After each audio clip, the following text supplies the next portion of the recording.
Philippe Crevel, bonjour. Bonjour. Vous êtes économiste, vous êtes directeur du Cercle de l'épargne, l'un des meilleurs spécialistes dans le domaine du placement. Alors à l'heure où le marché de l'immobilier retrouve un peu de fluidité, où les prix de l'immobilier se stabilisent, en tout cas dans les grandes agglomérations, les taux de crédit sont à leur plus bas historique, 2,09%, toutes durées confondues. Et récemment, il y a quelques jours, la Banque Centrale Européenne a décidé de baisser son taux directeur. Alors, est-ce que c'est une bonne nouvelle pour l'emprunteur immobilier ? Pour l'emprunteur immobilier, c'est plutôt une bonne nouvelle. Ça signifie que dans les prochains mois, globalement, les taux vont rester historiquement bas. 2% en moyenne, ça pourra encore descendre un tout petit peu dans les prochaines semaines. On peut même trouver des prêts pour certaines durées qui sont inférieurs maintenant à 1% hors assurance. C'est du jamais vu. À la fois, c'est une bonne nouvelle, mais il faut voir que derrière, il y a quand même un contexte économique et financier très particulier.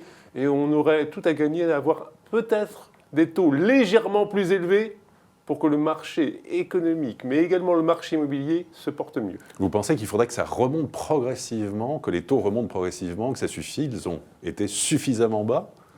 Aujourd'hui, des taux historiquement bas, on n'a jamais connu ça depuis 250 ans. Ça signifie que l'économie est menacée de déflation. Et la déflation, ce n'est jamais une bonne nouvelle, surtout pour un propriétaire immobilier. Donc il faut que les taux remontent progressivement. Évidemment que s'il y avait une remontée brutale, ça signifierait qu'il y aurait un problème économique grave et ce ne serait pas bon pour l'immobilier. Mais une remontée progressive, lente, en parallèle avec l'inflation, ça ce serait une bonne nouvelle et il faut le souhaiter.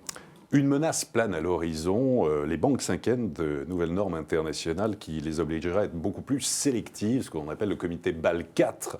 En quoi peut-on expliquer que ça pourrait se durcir au niveau de l'octroi des crédits immobiliers ?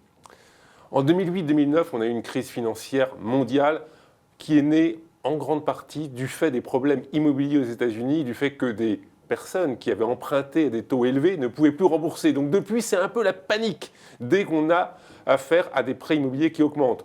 Le comité Bâle 4, justement, vise à empêcher une nouvelle crise immobilière en faisant que ceux qui donc empruntent aient des apports suffisants, faute de quoi les banques devraient avoir des fonds propres nécessaires pour faire face à un problème de remboursement. La conséquence, c'est que globalement, les primo-accédants sans apport personnel seront fortement pénalisés et on sait que le marché immobilier dépend de cette entrée des primo-accédants qui achètent pour la première fois. Donc si on les empêche de venir sur le marché, ce n'est pas une bonne nouvelle pour eux et pour ceux qui sont déjà propriétaires et qui veulent revendre leurs biens. Beaucoup pourraient être pénalisés, c'est-à-dire quoi, 150 000 primo-accédants à peu près, c'est ce qu'on évoque, les chiffres ? Les chiffres sont difficiles à estimer, ça dépendra évidemment des critères qui seront retenus par ce fameux comité Bâle 4. Pour le moment, ce n'est qu'un projet, il n'y a pas encore complètement le texte ficelé. On estime que ça peut être entre 100 et 150 000 personnes en moins chaque année. C'est extrêmement important, il faut espérer que cela soit beaucoup moins important, car le marché immobilier dépend, on va dire, de ces primo-accédants. Et pourtant, en France, on est, on peut dire, raisonnable. Beaucoup de Français, à 99%, empruntent à taux fixe. On dit que les banques prêtent et sont aux gens qui peuvent rembourser, qui sont solvables. Le marché français n'est pas un marché donc, de crédit hypothécaire, comme aux États-Unis. Et donc, globalement, déjà, les banques prennent en compte, même déjà très sévèrement, les capacités de remboursement des emprunteurs. Et c'est pour ça d'ailleurs que beaucoup de jeunes aujourd'hui qui sont en CDD ne peuvent pas accéder au marché. Donc, renforcer encore davantage, à mon avis, ça ne changerait pas grand-chose. Ça pénaliserait un peu plus. Aujourd'hui, justement, on a déjà un problème d'accédant pour ceux qui n'ont pas de situation professionnelle stable. Donc là, je crains qu'on aille un peu trop loin en la matière et surtout, la France aujourd'hui n'est pas menacée par un problème immobilier au niveau de son crédit. Il n'y a pas de surendettement à la matière et il n'y a pas de vrai risque, on va dire, systémique en matière immobilière en France. Vous qui êtes un spécialiste du placement, quand on a de l'argent aujourd'hui et qu'on souhaite investir dans l'immobilier, à quoi faut-il penser avant tout ? Plutôt la retraite, plutôt investir dans le neuf en Pinel, plutôt dans une résidence secondaire qui pourrait, si finalement on la loue, devenir comme un produit d'investissement ? Quels sont, ou plutôt la SCPI, quels sont vos conseils dans le domaine ? Le marché immobilier est aujourd'hui un marché assez complexe car segmenté avec, donc il n'y a pas un marché immobilier, donc il faut vraiment regarder au cas par cas son investissement. Il n'y a pas de solution unique, il n'y a pas de solution miracle. Il est vrai que les SCPI, les sociétés civiles de placement immobilier, on est dans donc le papier immobilier, dans les titres immobiliers, comme un titre d'action, comme un titre d'obligation, donc amène un certain nombre d'avantages. Parce que premièrement, on n'a pas les problèmes de gestion.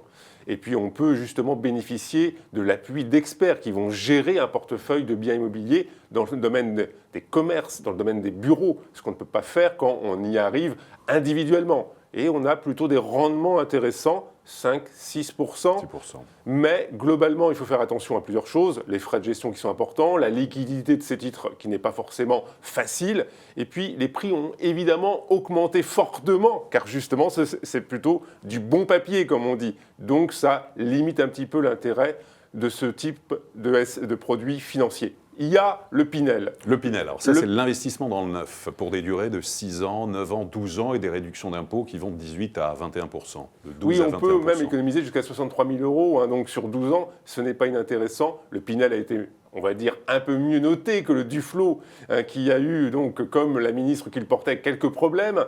Eh bien, globalement, le Pinel, c'est vrai, fonctionne bien, mais il faut faire attention, toujours là où on investit, ça veut dire qu'il faut être sûr de pouvoir louer. Ça, c'est important. La qualité du bien.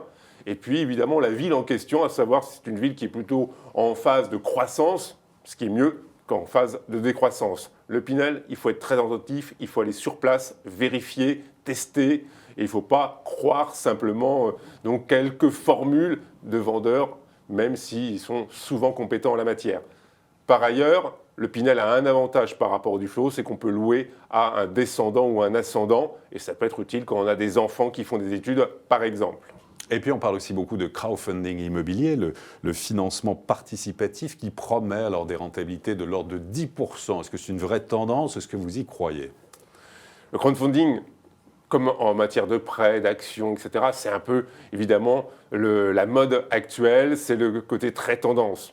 Oui, il y a des possibilités d'avoir de bons rendements en faisant du crowdfunding immobilier. Ce sont des opérations de promotion immobilière qui sont ouvertes donc à des investisseurs individuels, particuliers, et qui vont pouvoir mettre de l'argent sur une opération de promotion immobilière, construction d'un immeuble, construction d'un centre commercial.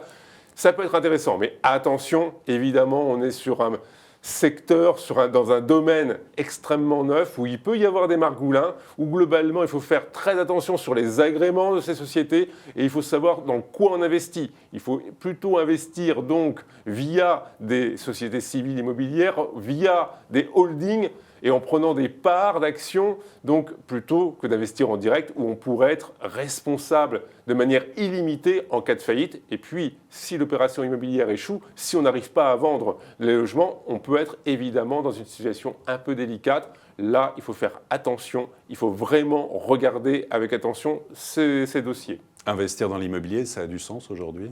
Investir dans l'immobilier a beaucoup de sens aujourd'hui. D'ailleurs, les compagnies d'assurance sont très heureuses aujourd'hui d'avoir de l'immobilier car c'est ce qui leur rapporte le plus d'argent si on prend en compte à la fois les plus-values passées et puis d'autre part le rendement locatif des biens donc, dont elles sont propriétaires, ce qui signifie que c'est un rendement qui est attractif financièrement mais avec évidemment une sélection, un regard sur les biens qu'on a car ce n'est pas forcément automatique. Philippe Crevel, merci beaucoup. Merci à vous. Et à très bientôt pour une prochaine édition du Club Imo, Explore Imo, Le Figaro.